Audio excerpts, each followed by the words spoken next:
这个首歌是中国的文化，向世界传播的典范。我想，义勇军进行曲的此组织天寒现象，表示敬意。铁兄，来，你今天要是不说两句啊，是不能离场了。那我就讲两句。同胞们，桂林的兄弟姐妹们，就像我刚才的歌词一样，我们中华民族到了最危险的时候，每个人被迫发出最后的吼声。同胞们，我们要团结起来，我们要为抗日救国而奋斗，要把日本人轰出中国去！赶出去！赶出去！赶出去！赶出去！曾经有人说过，中国是一头沉睡的雄狮，一旦醒过来，会震惊全世界。这次，我们文化界同仁齐聚桂林，就是想让我们的作品变成刀枪，变成剑。我们要用作品点燃我们国民的魂，要让这头狮子彻底醒过来。好。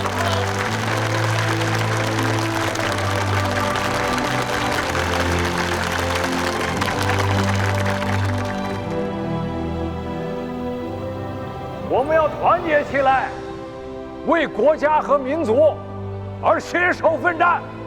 我们要牺牲一己之自由，求民族之自由；牺牲一己之生命，求民族之生命。要鞠躬尽瘁，至死不已。现在这个时候，大家都看到了，我们的家园正在饱受涂炭，所以每一个文化人都要拿起你们手中的笔，一致对外，抗击日寇，振奋我们的军心，安抚我们的同胞。主公啊，这就是在抗战当中进行的一场新文化运动，所以拜托诸位，每个人都要尽到自己的力量。谢谢。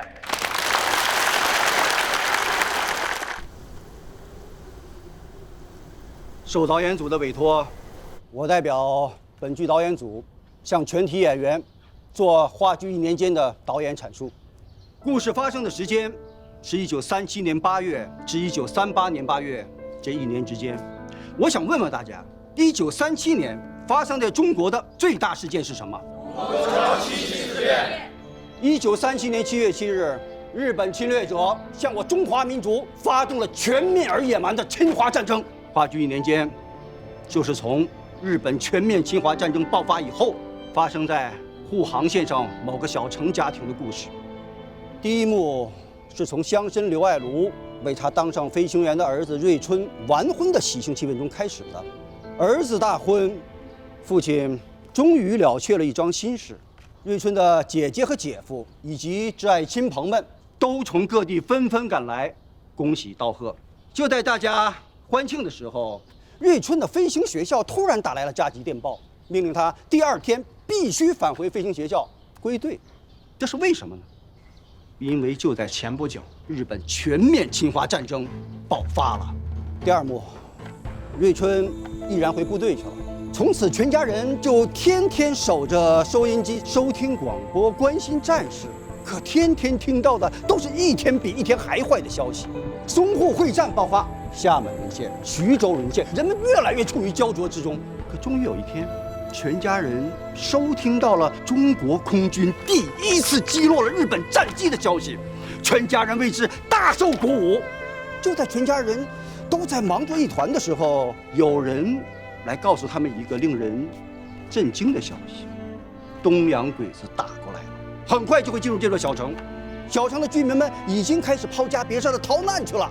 中华民族到了危亡的时刻，诸位啊，你们都是我们戏剧界的精英啊！我们要用我们的戏剧，我们的戏剧作品，鼓舞更多的国人去抗日去救国呀！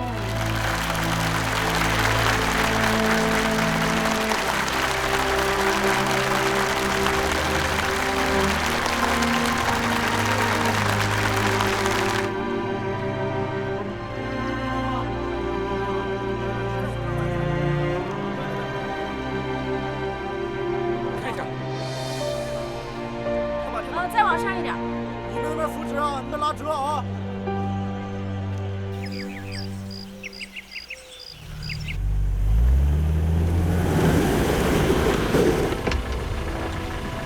华先生，我是李克龙。你好，你好，我代表。你稍等一下，稍等一下。哎，下来呀！快下来，快下来！为了这批物资的安全呐，我们特意选了几个代表，大家也都一起跟着过来了。我代表八路军向我们这一次一起来的海外侨胞们致以最热烈的欢迎。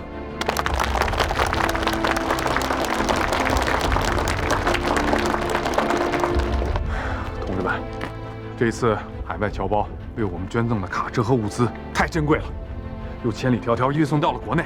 在我看来，这不是一辆车，而是千千万万海外侨胞们的一片爱国之心。抗日战争已经进入到了相持阶段，海外侨胞们对我们慷慨解囊，这极大地增加了我们获得这场战争最终胜利的信心。我代表八路军接受捐赠。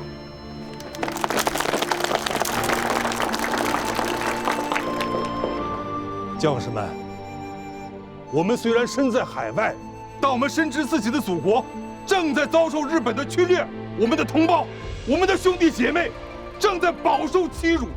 每每想到这些，我们就像十指连心一样，痛心疾首啊！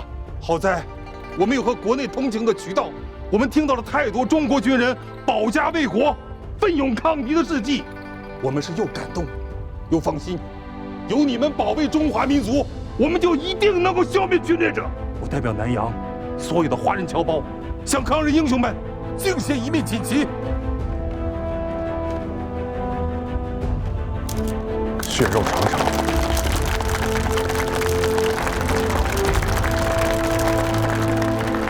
李先生，我要和抗日英雄们一起合个影。华先生，来，大家打起精神，看我这里啊！1、2、3。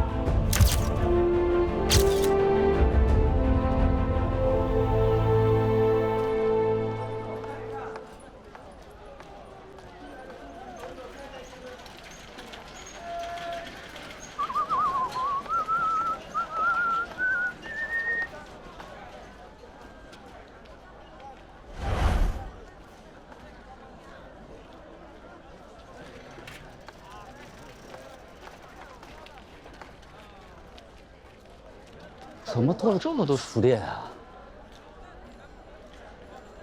这么高下去，我都得喝西北风了。我有急事。先生，没规矩。对不起，我这着急上火了，主任。你3天2头心急火燎的来闯我办公室，你想干什么？哎呀，我的大老板，你坐在办公室里是什么都不知道啊！咱们那个书店马上就要关门歇业了。那以前全桂林就咱们一家书店，那小日子过的，对吧？您年年这个分红也不少。把门关上。有事说事。主任，麻烦你上这个归西路去看看去吧，都成书店街了。我就去了趟长沙，回来一看，世界大变。你说咱们小小的桂林，开那么多家书店，那谁还有饭吃啊？啊，主任，这事儿你得管。啊？你让我怎么管？您是文委会主任啊，你有权利让他们全部关了。放屁！一个小书贩，你懂不懂政治啊？这些事背后都是有背景的。哎呀，那你这么说，那我也没办法了，那就只能关门歇业。那您这个年年的分红，那也就到此为止了。王文斌呀，王文斌啊，我就不明白了，这么多书店开起来，人家也不是贴着钱做买卖吧？是不是？人家也得挣钱养家糊口吧？怎么人家都能挣到饭吃，你怎么就能喝西北风啊？还不是你本事不够吗？你多跟人学学，多去学一点，总比你3天2头到我这儿来诉苦要好得多。真是。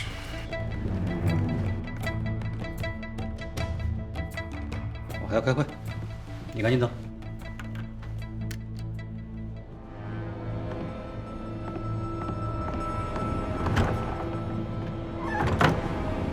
猪脑子。王若斌，好，还有呢？王耀可，好的。柯总，哎，坐。通过重庆几次义演，我们已经筹集到了足够的资金。我打算去上海采买一些印刷设备。可是上海现在被日本人封锁得很紧，我想来问一问你，有没有些特殊的运输渠道可以帮我们一下？可以，这个事情我来想办法。但是中日最近在长沙对峙了很长时间，日军迟迟不进攻，其实是他们想要时间扶植汪精卫集团上台。国民党内部最近也是暗潮涌动，反共势力有所抬头。就在昨天，中共湖南的《观察日报》被长沙政府当局给查封了，这不是一个好的信号。难道老蒋又要制造一个4·12吗？《观察日报》可是我党的重要刊物，他们会不会在桂林对我救亡日报也下黑手啊？这个我们无从得知。不过，《观察日报》是有一套完整的印刷设备的。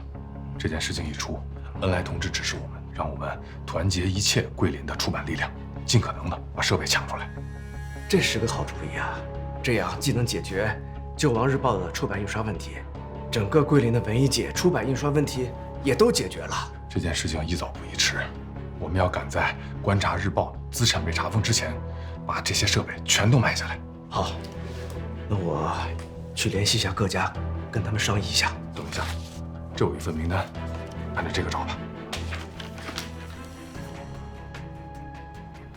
我知道了。上峰回电了吗？刚刚回电。念。戏子舆情不足为虑，继续蛰伏，切勿盲动。什么？切勿盲动？小动不补啊，大动吃苦。这上峰葫芦里到底卖的是什么药啊？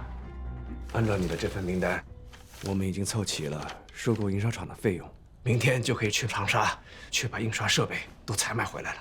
我在想啊，就算我们能够顺顺利利的把这些设备运回桂林，也并非万事大吉。长沙军政府可以查封《观察日报》，并且没收资产。那桂林呢？一旦变了天，广西也来这么一手，我们怎么办？国民党的脸真像5、6月的天，说变就变。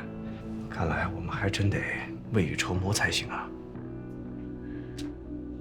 我在想啊，不是有10家出版商一起收购出版社吗？我建议啊，救亡日报成为第11家，这11个出版商一起出资，合股成立一个西南印刷厂。总经理呢，就由你们印刷科的沈敬之同志担任，刚好他是党员，这样就能够把印刷厂的权属问题从救亡日报当中剥离出去。即便广西变了天，印刷厂也不会受到牵连。好啊，这招明修栈道，暗度陈仓，简直是妙。哎，那我赶紧回去准备准备，明天去长沙的事儿。你可别小看了这次设备的运输，那是困难重重。有些事情我还没跟你讲，这次全是恩来同志精密部署，调动了一切资源。要不然，就算长沙没有没收这些资产，我们也不可能把一个印刷厂搬回桂林来。那这么重要的任务，交给谁才稳妥呢？我有一个合适的人选。上级指示，这次既要办成，又不能挑起两党争端，影响抗战大局。那如果国民党进行阻拦，甚至破坏印刷设备怎么办？那救亡日报不就停刊了吗？所以你必须保证任务顺利完成，不到万不得已，绝对不能主动开枪，这是铁的纪律。明白。行动小组准备的差不多了吧？物资已经上车了，我再去看一下。好。同志们，全国都处在战时状态，这个时候要把设备运回来，想必困难重重。但我希望你们能够打起精神，做足准备，准时的、安全的把印刷设备运到目的地。有没有信心？有。出发！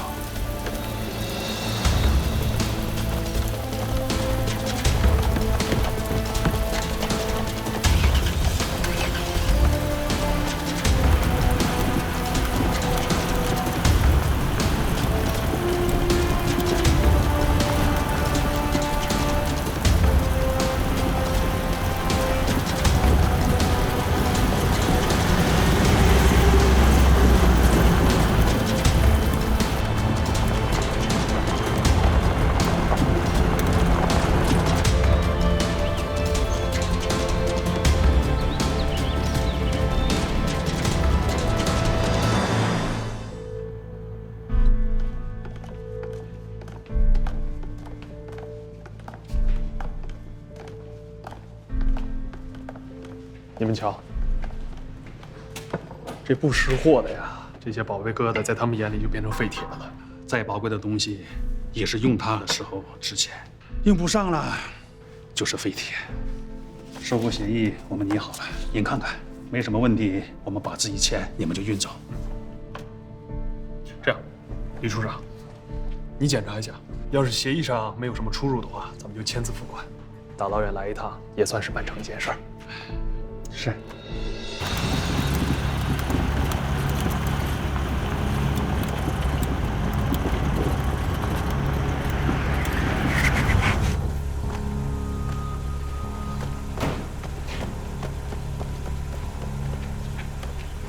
兄弟，哪部分的？我奉国民革命军第8路军驻桂林办事处处长李克农之托，将这批物资送至第9战区。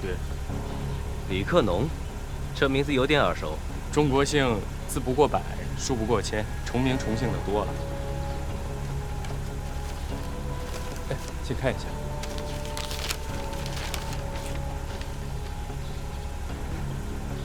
看来友军还是有点家底的嘛，竟然能给我战区送军需。长沙大战在即，抗战不分你我，这批物资是前线急需的，请尽快放行吧。虽然你们是来送补给的，但是仓储也是有严格规定的，还请你们见谅。明白。叫大伙儿把武器交一下。是。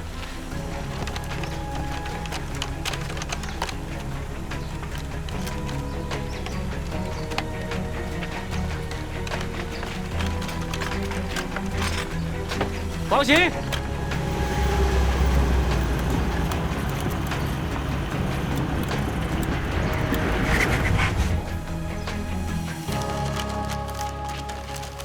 手续办好了？办好了，办好了。现在的计划是打算走桂林路线，但有一个问题，我们现在需要一辆车，你们能想想办法吗？要打仗了，长沙的社会车辆都被战区的司令部征用了，我们还真没办法找到车辆。吕处长，你想想办法。是。我提醒一下啊，这堆烂铁啊，你们越早搬走越好。晚了，我怕长沙文管会来找麻烦的。行，我去处理。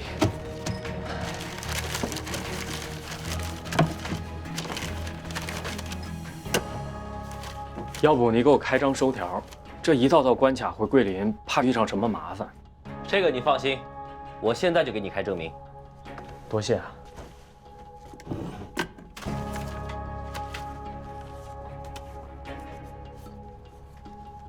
只要在第9战区内，没有任何关卡会找你们的麻烦。好的。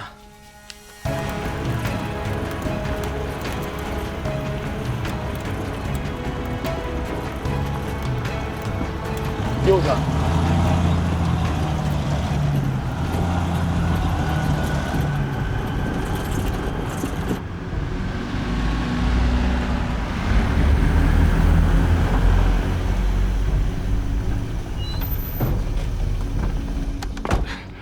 冯科长，今天您怎么又来了？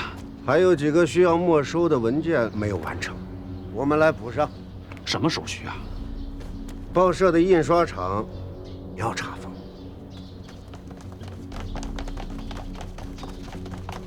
哎呀，冯科长，实在对不起，您呐晚来了一步。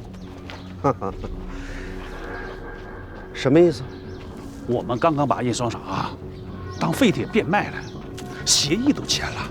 第9战区战时管制条例，你不懂吗？我当然知道了，哪敢不服从政府的号令呢？协议作废，不响应政府号召者，枪毙处置。可这协议都签，要枪毙谁啊？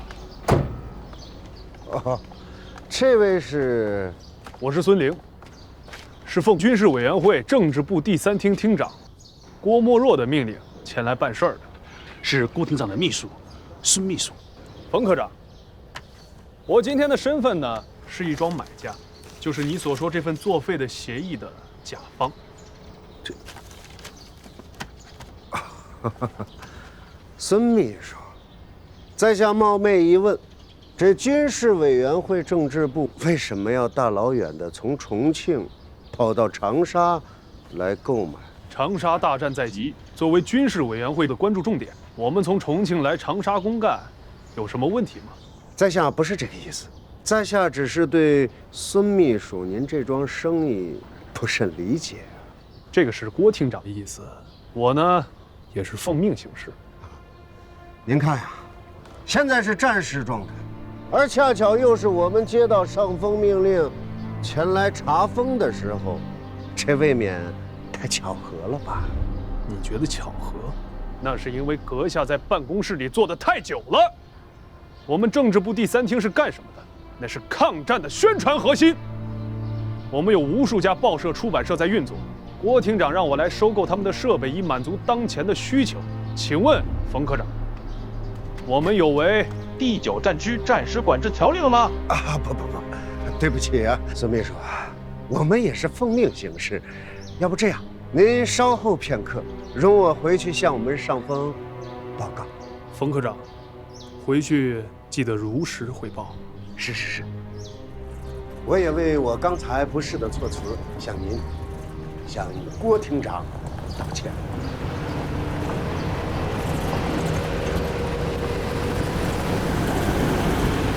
孙秘书，运气太好了，运输车辆解决了。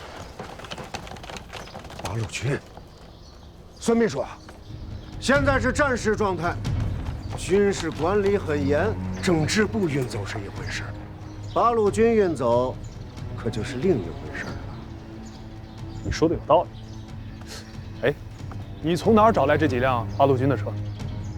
哦，我正想去车上借车的时候，一出门就遇上了这辆车，拦下来一问，正好人家是来给第9战区送军需物资的，交完货正要空车返回桂林呢。所以，他们愿意给我们这个顺水人情啊。对，哎，这是我们政治部第3厅的秘书孙玲。孙秘书好，我是八路军驻桂林办事处的刘树。你好，孙秘书，今天这事儿恐怕真的不行啊。为什么？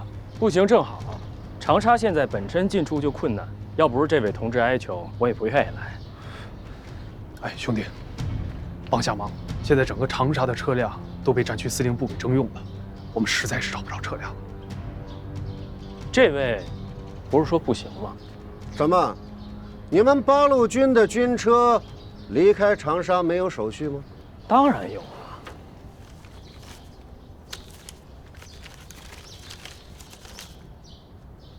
第9战区第1路条，这可是孙秘书，现在你们真的不能走啊！孙秘书，如果不能马上装车，我可等不起，我还要赶回去给别的战区送物资呢。兄弟们，上车！哎，你稍等一下，你让我们再商量商量。冯科长，你一定知道，我们现在在长沙找辆车是很困难的，我们不想放弃这个机会。是，可是我还是得向上峰请示啊。你们倒回去请示了，我回去怎么向郭厅长交代呢？这，让他们先把这堆设备运走，我回去亲自和你的上峰交代。孙秘书，告辞了。等等，刘树是吗？你给我听好了，现在是两党合作抗战的非常时期，即便你所属中共，但是在战争序列上来说，军事委员会政治部的命令你也必须服从。我服从命令，装车，兄弟们，装车。是。不是，哎，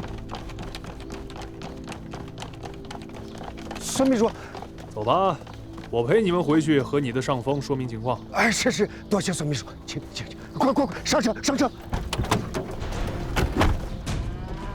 林正呢？走。谢谢了。好。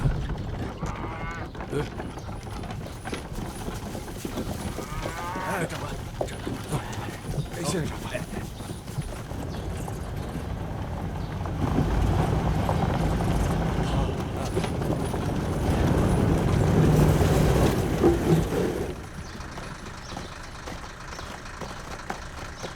例行检查。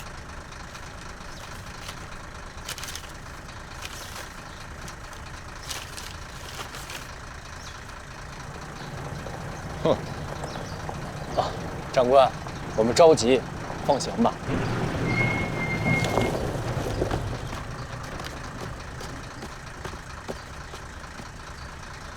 接到上峰命令，严查载有印刷设备的军车。是。刚接到上峰命令，检查载有印刷设备的军车。熄火，下车。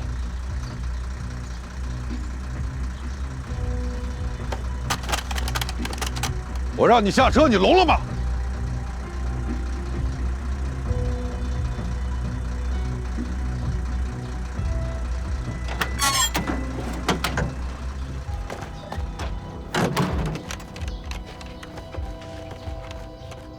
你这车上装的什么？我是给第9战区送物资的，我们很着急，放行吧。我再问你一遍，你这车上装的什么？反正不是武器，很着急，请放行吧。我看是印刷设备吧。物资车拉的肯定是物资啊，怎么会是印刷设备呢？还嘴硬，不见棺材不落泪。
这里也不安全，动作快一点，就抓紧离开，快点办！是。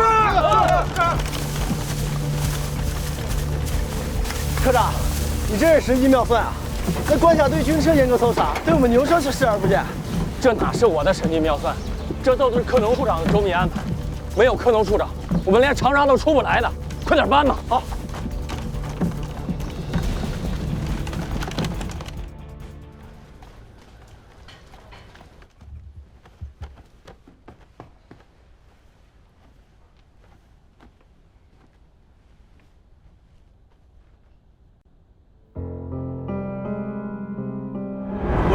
这一刻，也要担起家国的道义来，拿起你们手中的笔，把它当作枪，在文化的战场上抗击敌人。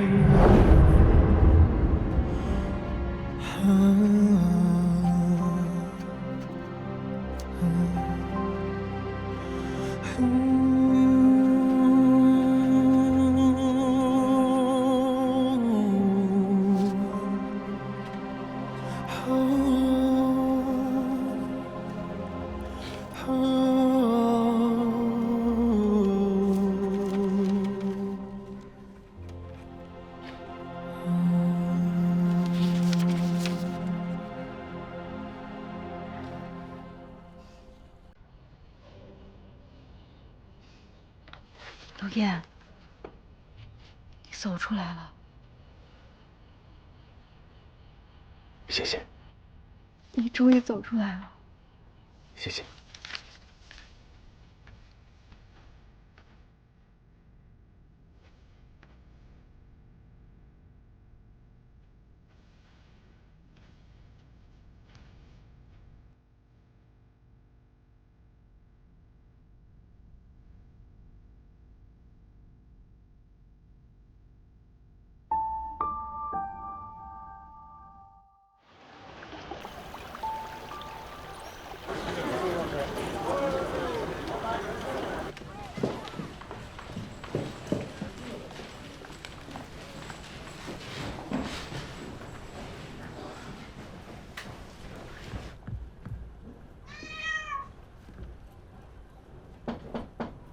夏总编，鲁彦兄，哎呀，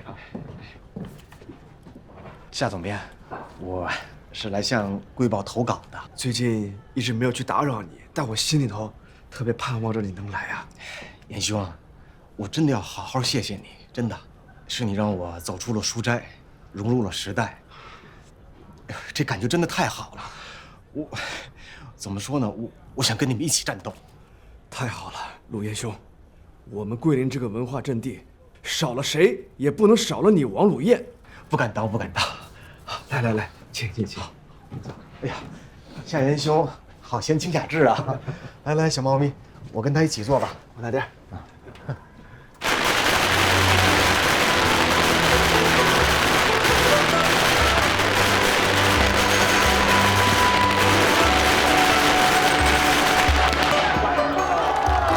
排长，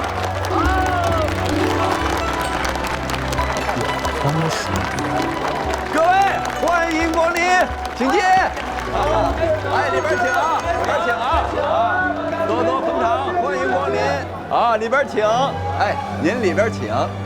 郭乐老板，这年头敢在这边开书店是需要勇气的，你们带了个好头啊。嗨，您这么说啊，那可就落后了。您再往前面走走，前面的实学书局、星光书店已经开业好几天了。是吗？啊。战乱之年，桂林怎么一窝蜂的都开起了书店、杂志出版社了呀？实话跟您说吧，我们是广州沦陷之后才逃难到桂林的。本来呀就是干这个的，业务呢也比较熟悉。后来我们发现桂林的抗战文化运动是越来越红火，我们一合计，还是干回老本行吧。啊，是。哎，您瞧见没有？那边啊还有好几家书店，过2天也开张。啊。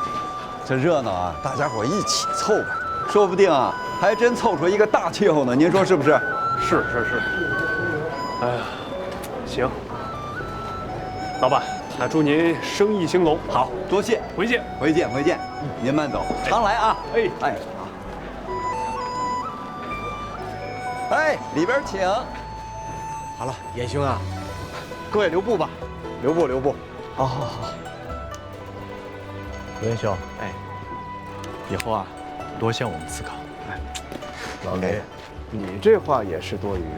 以后鲁元兄就是我们报社的专栏作家了。是，彦兄说的对，我通过你们呀，我真的是找到了家的感觉，又找回了青春，大恩不言谢了，咱们来日方长。好，告辞了。好，告辞。黄伯生，那你们请回吧。好，告辞了。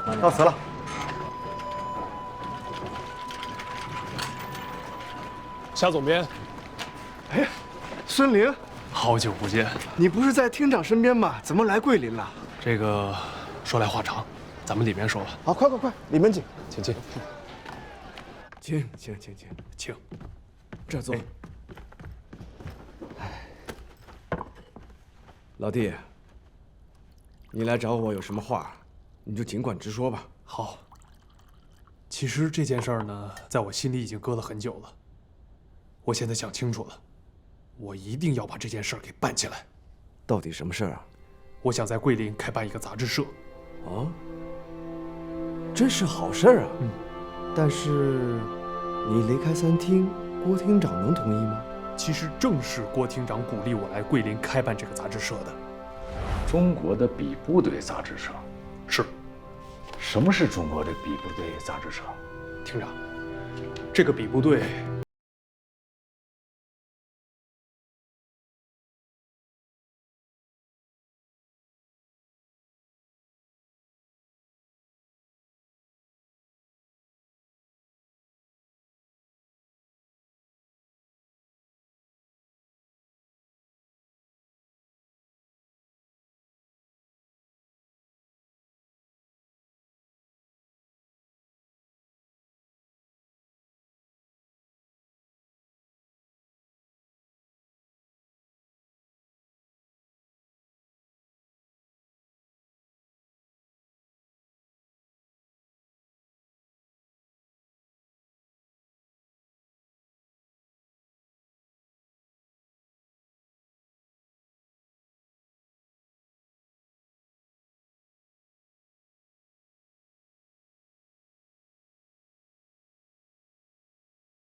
敌人的比部队针锋相对呢。小孙，哎，你说的很好。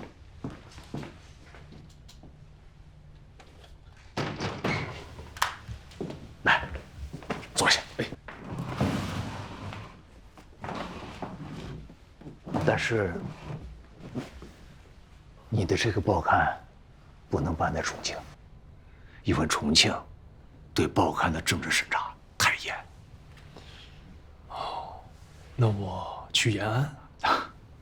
延安那边，抗战文化运动已经搞得风风火火，反而是国统区这边还差点劲儿。你这块好钢一定要用在刀刃上啊！我明白了，厅长，您的意思让我也去桂林办刊？哎，对，桂林的情况是这样。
什么困难和问题，尽管来找我，我们大家一起想办法解决，好吗？太感谢了，夏总编。我能请问一下，是哪位把我安排在这儿的吗？离你们这么远，我可以离你们近一些吗？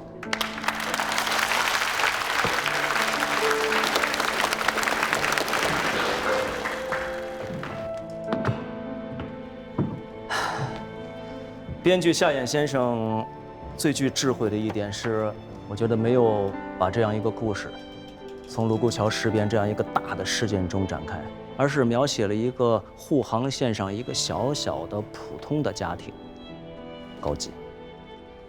那么我和夏衍先生呢也有一个共识，就是我们不期望凭借自己的主观和过切的期望去改变他们的生活。他们是谁？就是在座诸位要去饰演的剧本中每一个鲜活饱满的人物。我要你们和他们一起去还原到那个时代场景中，跟他们共同去承受那一份现实的残酷，那份鞭打甚至是残忍的伤害。我们被迫去寻找各种各样的路，去到达那个我们想要到达的境地。我现在把这个共识正式的向大家提出来，我也期待大家能跟我一起，跟夏衍先生一起，有这样的一个共识，可以吗？谢谢。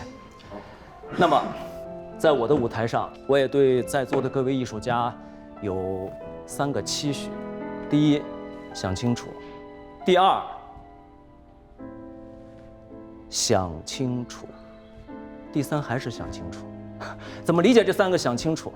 首先，想清楚，再往我的台上迈你们的第一步；第二，想清楚，再在我的台上开口说出你们的第一句台词；第三，想清楚，再在我的台上做你们需要的每一个动作。